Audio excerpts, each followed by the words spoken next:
નમસ્કાર મિત્રો અને વડીલો, તમારું બધાનું ગુજરાતી સ્ટોરી ચેનલમાં સ્વાગત કરું છું.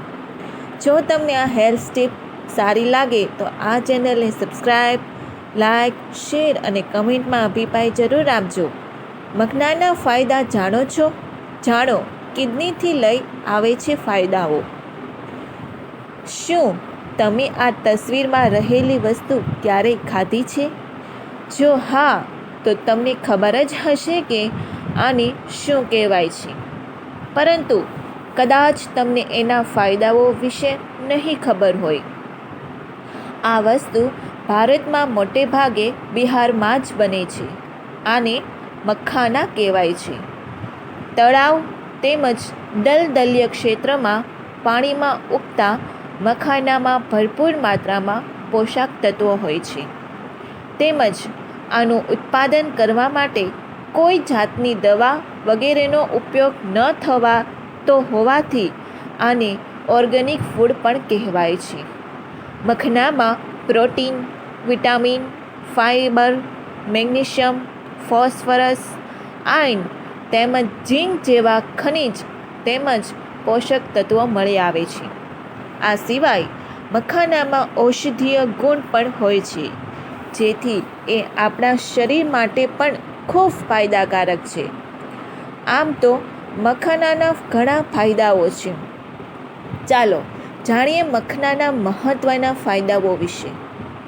શરીરની નબળાઈ મખાનાને ઉર્જાનો સ્ત્રોત માનવામાં આવે છે. આના સેવનથી તરત જ ઉર્જા મળે છે.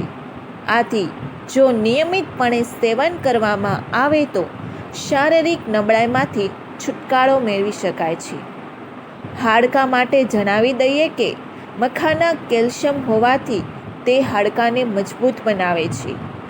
નિયમિતપણે આનું સેવન કરવાથી હાડકાં મજબૂત થાય છે તેમજ સાંધાના દુખાવામાં રાહત મળે છે.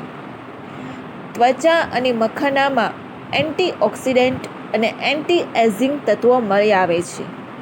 આથી રોજ ખાવાથી ચહેરા પરની કરચલીઓ આવતી નથી તેમજ ચહેરાને લાંબા સમય સુધી જુવાન રાખી શકાય છે અને ચહેરાનો નિખાર પણ વધે છે.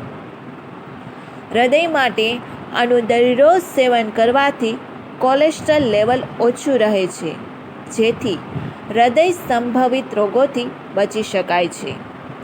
કિડની માટે શરીરમાં રહેલા હાનિકારક તત્વ કે જે કિડનીમાં નુકસાન પહોંચાડી શકે છે, જે આનું સેવન કરવાથી બહાર નીકળી જાય છે. આથી કિડનીમાં કોઈ પણ પ્રકારની સમસ્યા ઉત્પન્ન થવાની સંભાવનાઓ બહુ ઓછી થઈ જાય છે. જો પથરી હોય તો આના 5 થી 6 ગ્રામ બીજ અને ખાંડને એકસાથે પીસીને મિશ્રણ તૈયાર કરી આ મિશ્રણને દૂધ સાથે દિવસમાં 3 વાર લેવાથી પથરીમાં પણ રાહત મળે છે. ડાયાબિટીસના દર્દીઓ માટે ખોરાકમાં મખના સામેલ કરો તો તેના માટે ખૂબ જ ફાયદાકારક છે, કારણ કે આ ખાવાથી ઇન્સ્યુલિન સ્તર નિયંત્રણ રહે છે. તમારા મિત્રો, તમારા સગા સંબંધીઓ સાથે અચૂક શેર કરજો. દરરોજ આવી અવનવી હેલ્થ ટિપ્સ વાંચવા માટે અમારા પેજને ફોલો કરવાનું ભૂલતા નહીં. જો આ સ્ટોરી તમને પસંદ પડે તો આ ચેનલને સબસ્ક્રાઈબ, લાઈક, શેર અને કમેન્ટમાં અભિપ્રાય જરૂર આપજો. સાંભળવા માટે તમારા બધાનો ખૂબ ખૂબ આભાર વ્યક્ત કરું છું.